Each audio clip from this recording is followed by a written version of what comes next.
Okay, this is going to be another episode where I have a drink, and I'm really sorry because it's so obnoxious, and I know a lot of people really don't like slurping as a sensory issue, but I don't know why I have this thing where recently anytime I have a hot drink, I'm blessed with a thought that I must speak about in that moment. I'm sorry. Okay, rejection therapy. I might have spoken about this before. I can't really keep track, to be honest. I feel like... And if I have spoken about it before, I probably don't stand by anything that I said. Yeah, so I recently went for a job interview, and I didn't get it. And I think it was like the first time in my life that's ever happened. And it was a very humbling experience. For those of you that don't know, I used to work in sales. Well, I mean, no one would know that. But I used to work in sales, and obviously a big part of sales is being rejected. And rejection therapy comes as a part of that. You know, people say that's one of the reasons that you should go into sales is because of the rejection therapy. And it's funny because I feel like throughout my life, I've gotten pretty good at certain types of rejection. Like, I don't mind getting rejected by a person. I don't mind getting rejected like by a job. No, not a job. In a sales aspect. God, I'm really not very coherent today, am I? Apologies. Yeah, like it didn't bother me at work if people were like, I hate you, leave me alone. But yeah, there's certain types of rejection that just hit harder. And I guess maybe this isn't like a completely new phenomenon. Like obviously certain rejections are going to hit harder. But I think for me, like we talk about rejection therapy as this like blanket statement of like, okay, you know, if you get rejected enough times, you'll become immune to it. And oh my God, if I had a penny for the amount of times I've been rejected in my life, like, bear in mind, I grew up, like, in my opinion, looking back now, I don't think I was that ugly, but I was definitely not, like, the beauty standard. I was also, like, brown in, like, an overwhelmingly white area. So I was just, like, the weird brown kid. I was just the weird brown kid. So as you can imagine, like, there was just a lot of social rejection growing up. So, you know, I'm pretty used to things like that. And I think it's funny because I've always thought to myself, like, rejection doesn't bother me. And, like, when I didn't get this job, I literally cried for 7 hours straight. It sounds so dramatic. And, like, it is dramatic. And I am a dramatic person. I think it's necessary. I'm very much detached from my emotions a lot of the time. You might think, how are you detached from your emotions if you cry for 7 hours straight? But what I mean is, I feel like I don't feel my emotions the way that most people do, or like a lot of people do, or like the way that I should, or people talk about how they feel their emotions. And I was trying to explain this to my mum earlier, actually, that, like, I don't... Like, when people say, how do you feel? I don't know. And she kept saying to me, like, it's okay, you can cry. And I was like, but... This was before I started crying for 7 hours. And I was like, but I don't need to cry. Like, people are always like, don't bottle things up. You need to let it out. Go and cry. And I'm like, it's not a fucking choice. Like, I'm not one of those people that's like, tears are for weaklings and losers. Like, it's not like I'm not crying or not expressing myself because I'm like choosing to be this like hard person. It's just that I think my body doesn't know what to do. And I guess I think I cried more out of what am I going to do now? That was like the main reason I cried, because I think I'd reached the end of my tether, because there's been quite a few things that have happened in my life recently that have just been like, oh, you know. And this was like, for me, like the straw that broke the camel's back.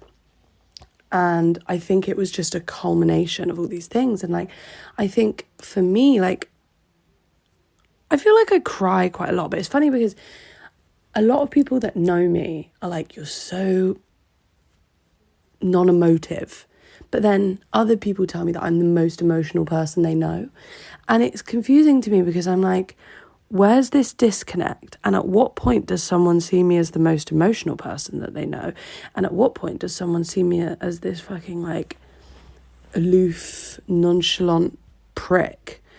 Like, I remember one of my exes one time was like, you just don't care about anything. You're such a like black cat personality. And I remember being like, but black cats are cool as fuck. So like, why are you phrasing this like it's an insult? And he was like, you just don't care. And I was like, I do care. I don't know if it's maybe like I don't feel comfortable to express it around. I don't really know what it is. Anyway, I kind of digress. But the point being, I have this huge emotional reaction, right? And I think it's more of a, like I said, a culmination of all of these factors over the last month. I've also moved home from Australia, right? That's obviously like a massive shift in lifestyle. And yeah, it was just, you know, it was just all these things kind of came out in one go. And I think as much as you can say that rejection therapy is helpful and it works and it can help with your confidence and it can, you know, help with all of these other things, I don't think it actually transfers very easily. I think it's very good for that specific type of thing, you know? So it's like, if I got rejected from 100 jobs, I'd probably be really good at that specific type of rejection therapy. But I hadn't. So it was a shock to the system because I wasn't used to it. And I didn't really know how to process it and how to handle it.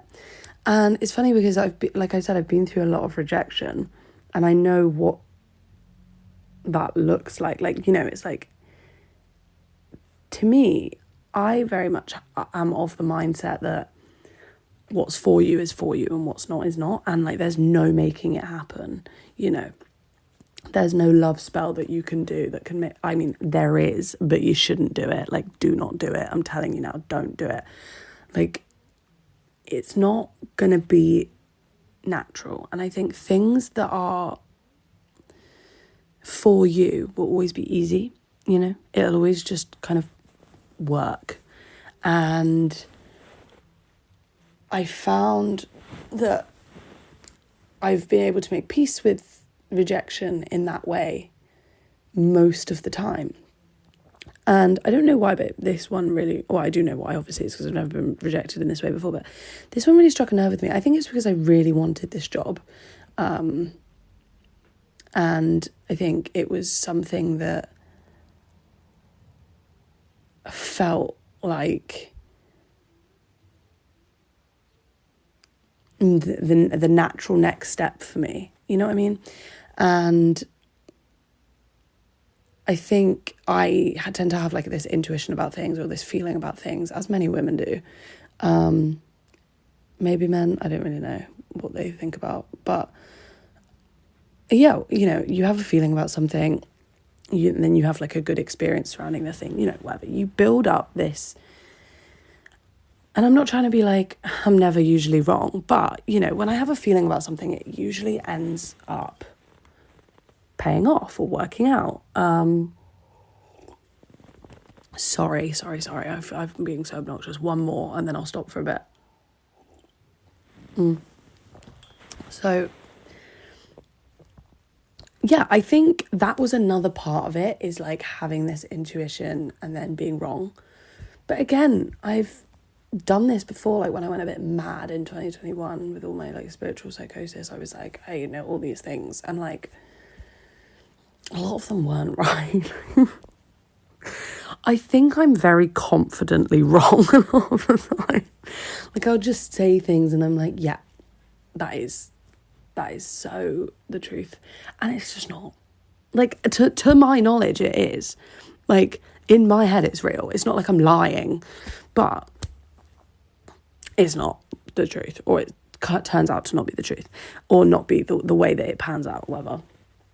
And I think that is something that I am working on. But yeah, I think I feel like it's given me this mindset shift of like, okay, so if not all rejection therapy is created equal, is this just another example of the internet creating a buzzword and just oversimplifying something that actually requires in-depth character growth? Because failing at things is famously a great way to grow. You know, if you listen to anyone that's successful in anything ever, a businessman, a sportsman. I hate that we say man in that way. Anyway, a businesswoman, a sportswoman, a TV personality woman, whoever it is, you know, they all failed, they all started somewhere, they all got let down, whatever. And I think there's a lot of talk in like the self-help community about making the journey worth it and like not giving up. And I think our generation are kind of quitters by nature. Like, we just are. It's like, well, it didn't work out, so it's just not meant to be.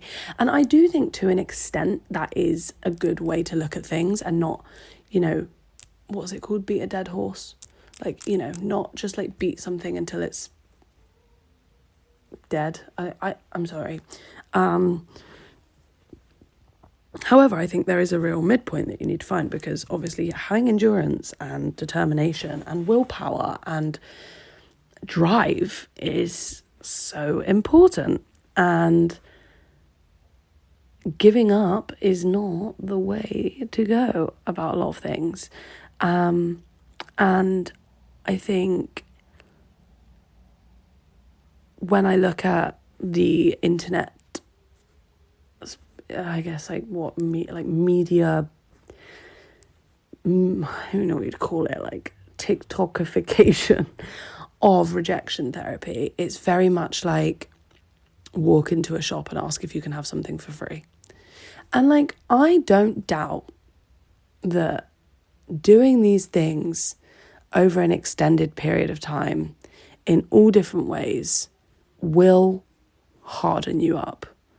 But maybe if instead of calling all of these things rejection therapy, you just called it living. Like, I feel like so much of our life we spend these days not interacting with other people or doing things or putting yourself out there, or like, do you know what happened the other day? I can't remember where I was. And I looked at someone and I remember thinking, I should ask you this question. I thought, best not. I can't remember what it was. It would be really helpful if I had the context, but I don't. And then I thought, if I was with my nan, she wouldn't think twice about it. She would not think twice about going over and approaching that person. And I think as a society, we've become so much more, what's the word? There's a word for it. Not independent, that's not the right word. It's not secular. I can't remember what it is. There's a word, forgive me, I've forgotten. And it's basically like where we're so self-reliant and we won't ask for help. And I think obviously capitalism plays a hand in that, because everyone's expected to have their shit together all the time. And it's like that idea of community and being a villager in a village is kind of being lost. But yeah, I remember thinking like my nan would have no qualms about going over and speaking to that person, or, asking for directions from someone or whatever. It's like, I feel like maybe I need to make a habit of every day, like when there's something that I think about that I should be doing on my phone, like ask for directions, or I was going to say set a timer, but I don't know how that would work with a person. But, just asking a question, like instead of Googling a question, ask a stranger. I don't know. I just feel like it would help a lot. And I feel like that's the kind of, I guess, like rejection therapy, where it's not even fucking rejection therapy, it's just us living our lives. And don't get me wrong, because there is one girl that does like rejection therapy online, and she does it properly. Like she'll like stand up on a plane and be like, have a safe flight, everyone. Like, oh my God, that girl, props to her, because she's just doing a fantastic job. But I really don't think that rejection therapy is just like being like, can I have 2 free samples instead of 1? Oh my God, like I was out somewhere with my mum the other day, and she was like, does that mean we get 1 for free? And I was like, you can't say that in public, oh my God. And like, realistically, why is it that big of a deal? It's not that deep. But like, to me, I'm like, oh my God, it's mortifying. But I think it's because the permanence of our actions is so much more prevalent for our generation than it was for the older generations. Like the things we say and do, everything's recorded, everything's on camera. Like, it's like the panopticon effect. If you don't know what that is, it's basically like a prison strategy where they put the guard tower in the middle and have all of the cells around it, so you never know when you're being watched, so you always think you're being watched. And it follows the theory that if you think you're being observed, you will behave better. You can see this on Love Island and things like that. I've spoken about it before. When people know they're being observed, they behave differently than when they don't think anyone's watching. And I think for our generation, this runs so true in everything being performative. Like, older generations, they did what they wanted and they got away with what they wanted to do just because no one was watching. And like, if someone was watching, they either didn't know that person or they had no proof. Like, they couldn't prove it. Do you know what I mean? It's like, do you know how easy it was in the olden days to just like lie about things? Not that I'm saying you should go out and lie, but like, it was really easy to just be like, no, that didn't happen and I never did that. There's no receipts. Phones aren't a thing. Like, unless you're cheating on someone and you're sending that person like letters, you'd be pretty dumb. But like, do you know what I mean? It's like you used to have to catch people. I think my mum caught her ex-fiance cheating through the phone bill, the printed phone bill that went to her door. Like, can you imagine that in this day and age? No, like, oh my God. So I think what I'm trying to say, if I'm summing this up, because again, have I really made a point? Probably not. Is that I think a lot of times what we may consider as rejection therapy is genuinely just us navigating life as adults. And it's not really rejection therapy at all. I think rejection therapy is doing things that are overtly foolish and embarrassing. And being rejected from a job does not constitute as foolish and embarrassing. My reaction, on the other hand, may have been slightly foolish and embarrassing. But, I'm sure it was for the best that this happened. And if anything, it's given me something to talk about. So thank you guys for listening. Sorry it's a bit of a shorter one, but yeah, there we go. There we have it. Goodbye. Love you.